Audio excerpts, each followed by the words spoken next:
വയനാട് തിരുനെല്ലി കൊലപാതക കേസിലെ പ്രതി ദിലീഷിനെതിരെ പോക്സോ കേസ് 14-കാരിയെ പ്രതി ലൈംഗികമായി പീഡിപ്പിച്ചെന്ന് കണ്ടെത്തിയതോടെയാണ് കേസെടുത്തത്.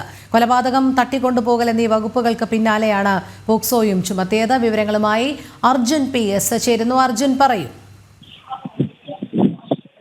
ഈ 2 ദിവസമാണ് സംഭവത്തിന് ഈ തരത്തിൽ ഒരു സംഭവം ഉണ്ടാകുന്നത്. അതായത് ഈ പ്രതി തങ്ങളുടെ പങ്കാളിയായിട്ടുള്ള ജീവിത പങ്കാളിയല്ല പങ്കാളിയായിട്ടുള്ള പ്രവീണയുടെ അടുത്ത് വരികയും പ്രവീണയെ കുത്തി കൊലപ്പെടുത്തുകയും ചെയ്തത്. അതേ തുടർന്ന് ഒരു കുട്ടിക്കെതിരെ പരിക്കേൽപ്പിക്കുകയും ചെയ്തിരുന്നു. മറ്റൊരു കുട്ടിയെ തട്ടിക്കൊണ്ടുപോകുന്ന സാഹചര്യം ഉണ്ടായിരുന്നു.